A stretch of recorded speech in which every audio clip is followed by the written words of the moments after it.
Hello，大家好啊！歡迎收睇我呢一集嘅 Moverny Channel 去咗邊呢？我今集就嚟咗留低喺屋企。非常之熱啦！呢個禮拜加拿大日啦，加拿大 week 啦。咁我就萬事得加拿大就俾我 test drive 呢架全新2026年萬事得 CX5。咁我諗大眾都知道 CX5 係一架歷史悠久。一個非常之好嘅品牌，亦都好嘅 model 喺萬事得係暢銷得好好，所以其實我覺得佢根本咧，如果唔需要改咧，佢根本係其實可以賣到好多嘅。原因點解咁多人中意買 CX5 咧？佢價錢適中，佢係 affordable，物超所值，亦都佢夾埋 engine 啊、內籠啊、外形啊，全部都係 very good 嘅。咁就你又有外形，又有個 interior 係高級，所以個 engine 又 balance，所以係好多人愛戴。咁但係萬事得咧，始終都要改裝㗎嘛，即係始終都要 update 下個車。咁佢就前面呢一部咧，我前邊咧就通常佢而家咧大賣廣告咧，2026年萬事得 CX5 就通常係佢嗰個 signature 嘅紅色，但係今次傳媒咧佢就變咗呢個 Aero Grey AERO Grey 呢個灰嘅，我就覺得佢似 Muddy Grey 呢個色，我覺得唔錯㗎 ，very timeless。咁佢俾咗我最高級嘅 GT Trim Premium 俾我試啦。咁你睇到佢就有 Toyo Tie 19寸胎。佢個外形上咧，其實講真，如果你 compare 翻之前咧，其實嗰個款咧改變唔係好大，但係真係有改變，因為我睇到佢嘅舊嗰個款同埋呢個新咧 back to back 咁樣 compare 咧，係睇到個 difference 嘅。咁你睇到佢前面就好乾淨，好 simple。萬事得個 logo，萬事得個 grill 啦 ，LED headlight 啦，咁下邊咧就係黑色 bumper 啦，襯托埋呢個黑色合金鈴，在呢個黑色呢一個倒後鏡，仲有呢啲 trims 咧，其實呢架車係好 sporty，好 futuristic，亦都好。咁我呢個有 power lift gate 嘅，咁咧呢個全新嘅2026年 CX5 有咩特別咧？就係佢已經聽到所有嘅 customer 或者有啲人嘅意願，就話佢以前嗰架 CX5 咧個後邊嘅座位比較少。leg room 同埋唔係咁高，同埋比較窄，後邊 storage room 唔係咁多，咁所以呢一架全新嘅 CX5 咧，佢個車尾係大咗嘅，咁你亦都好容易睇到佢係可以 split 嗰啲 seat left flat， 咁就可以擺多啲嘢，咁又有 power gate 嘅呢個 GT level， 咁你睇到呢度咧就係開個門俾你睇啦，咁就多啲 leg room 啦，咁又有呢個 sound system 啊，有啲 chrome 黑色加呢個 beige 嘅凳啦。米色嘅凳啦，咁就變咗係幾好嘅 contrast， 亦都係比較高級嘅。中間後邊呢度咧就有個泵嘅，都仲係，因為佢唔係完全 flat， 因為佢嗰個擺嗰個 suspension 啦。後邊有呢個通風系統，亦都有兩個 heated seat， 再加兩個 iPad 嗰啲 outlet 嗰啲去俾你 charge 電啦。又有 panoramic roof。咁呢架車個 engine 咧就係用翻佢以前嗰個 CX5 嘅 engine， 就係 2.5 litre natural 嘅，唔需要 turbo， 乜都唔需要加工。187匹馬力，186個扭力。咁好老實講，佢其實係已經足夠一個好好 balance 嘅 engine， 所以佢唔需要改，係唔需要加大，唔需要改咧，係明智之舉，因為已經咁好賣，亦都係咁好 balance 嘅 engine 咧，係唔需要去改嘅。咁就佢呢個 engine， 你話你如果有多啲馬力，係咪會正啲？咁梗係啦。咁但係你一分錢一分貨，呢個價錢嚟講，佢咁嘅187馬力、186扭力係已經足夠。呢度有 power lock、power mirrors、power one touch up and down 嘅 window 啦。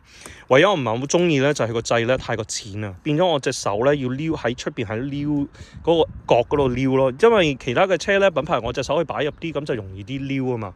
咁就呢個小嘅 complaint 咧，但係我就覺得唔係咁舒服咯。咁就呢個 Bose engine 啦，咁power seat 啦，咁俾你睇到個內籠啦。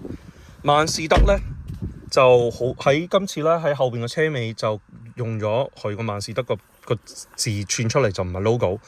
咁喺呢個 steering 亦都係 spell 咗呢個萬事得出嚟，就唔係擺個 logo。我自己本人就中意佢個 logo 多啲。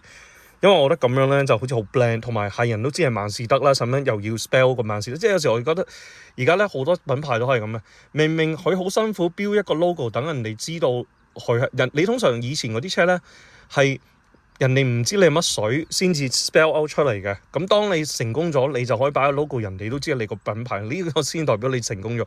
而家我覺得好多啲 brand 咧就好似走翻 Tesla 嘅路線咧，就 spell out 晒個 Tesla 個字出嚟嘅。咁等我着咗呢個 start up button 俾你睇到啦。咁一樣嘢特別唔同咧，就係呢一架萬事得 CX5 咧個 screen 係好大，真係好大。high resolution 係非常之清楚。咁我就覺得呢個 screen 咧就有愛有恨，有好有唔好。好嘅地方就係佢個 screen 咧，譬如你睇緊呢個 radio 咧，揀就大啲啦。我譬如 on road trip 咧，個 navigation 就大啲啦，即係佢真係好大個 screen 啦。咁就有360啦。咁你睇我架 CX5 啦，呢個色片。咁但係咧就好多傳媒同埋好多 customer 就唔滿意，就係佢因為而家個 screen 大咗咧，好多嘢係 touch screen 嘅。咁變咗好多以前嗰啲 knobs 咧，就譬如講呢個控制嗰個冷暖氣啊，或者個 music 個 volume 嗰啲就全部拎走晒。咁 basically 佢愛嚟咁樣就可以慳啲啦，同埋咧就可以將呢度咧個格局比較唔會話太多掣去影響到你啦。或者仲有個掣就係個 emergency 同埋前面後邊個 default 架啦。Otherwise 嗰啲掣全部係 touch screen。我就覺得我自己覺得每個人嗰個喜好同埋嗰個 preference 都唔同嘅。有啲人可能中意 touch screen， 有啲人可能中意個 knob。我揸緊車咧就中意有 knob， 因為咧我可以一路揸緊隻眼望住架車，就唔會成日喺度要喺個 touch screen， 因為你touch screen 你睇唔 feel 唔到啊嘛。咁你唔知自己撳咗咩掣噶嘛。咁譬如我而家個冷暖氣我又要 touch screen 啦，係咪？咁我如果要聽歌又要 touch screen， 咁我如果要呢、嗰個 volume 咧，個 music 咧又要 touch screen。Steve Aoki, Eli Oaks。咁啊，如果我要冷暖氣咧，又要 touch screen。咁變咗好多嘢都要 touch screen， 咁變咗我隻手指毛咧，成個 screen 都係嘅。咁同埋一樣，我就唔係咁中意個 screen 咧突晒出嚟，我中意啲 screen 咧係可以 integrate 比較好啲喺個內籠裏邊，而且咧呢度有少 block 住咗前面嗰個 dashboard 同埋嗰個眼嘅。咁呢個係我個人啦。同埋咧，因為要去迎合呢一個咁大個 screen 咧，嗰個通風系統就變咗喺下邊呢度。我就越中意個通風系統比較正面喺我 eye level 多過喺呢度後入邊嘅。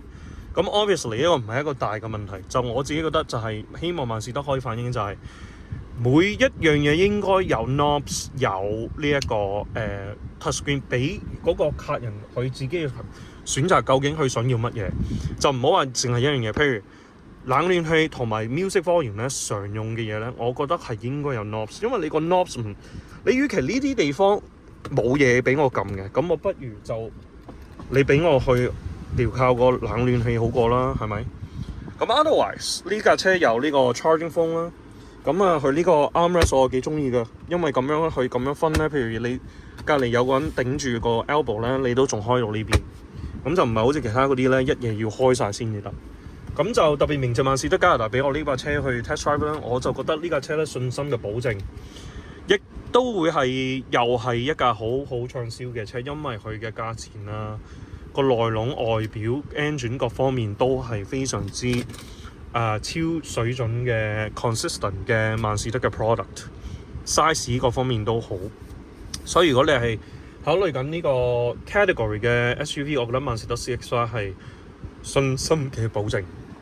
咁啊，多謝你鳴謝啦，記住 subscribe 撳鐘仔，或者睇我下一次有啲咩車，有你哋嘅鼓勵，有你嘅支持，有你哋嘅 like 同 comment， 我先可以繼續試車嘅。